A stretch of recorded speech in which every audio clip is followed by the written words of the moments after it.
Basically, getting into a character for me depends on whether it's for an audition or whether it's a performance. I like to use what's called a character hook. And how much time I have leading up to the moment that I have to actually perform, to really get an idea of what you can use to spark you to ignite the performance. A character hook can be a gesture, it can be a saying. And sometimes it's just the way I smile, it's the way I tilt my head, it's what I think of that happened to this character right before, and it puts me into a certain mind frame. It can be some specific way that you hold your body.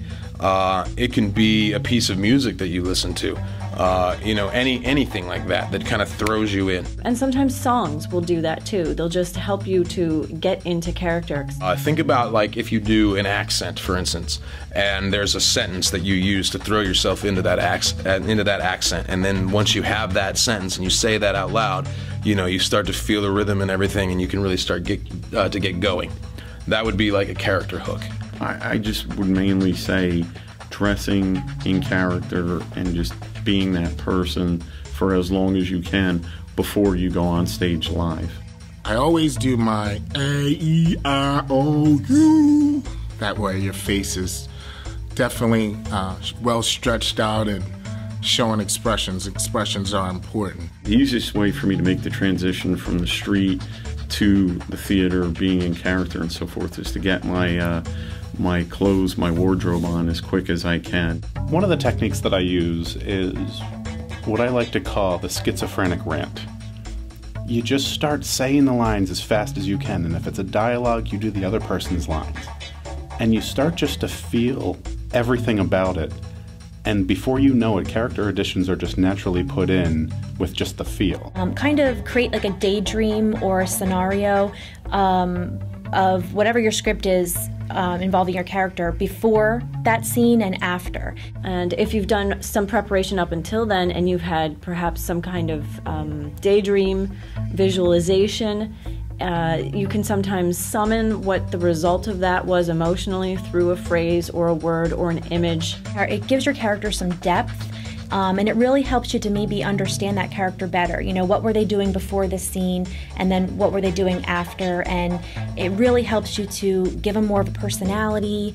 I go over my lines, of course.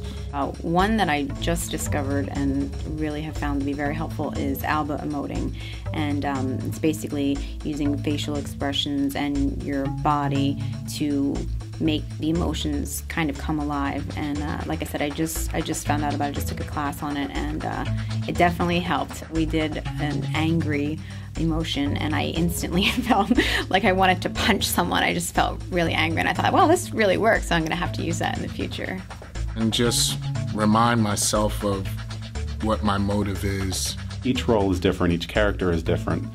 So getting into character for me really just means embracing the role, doing research about the role, and finding little nuances that people I know or have observed that have similar characteristics as my character, and embracing them and adding them as character additions. Think about things, break them down into very specific components, you know.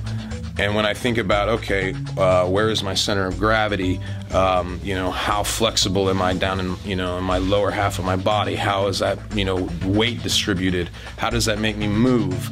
All of these things, all these little specific ideas can be a character hook that throw you right in. You know, just finding that one specific quality that really kind of lets you settle in that character.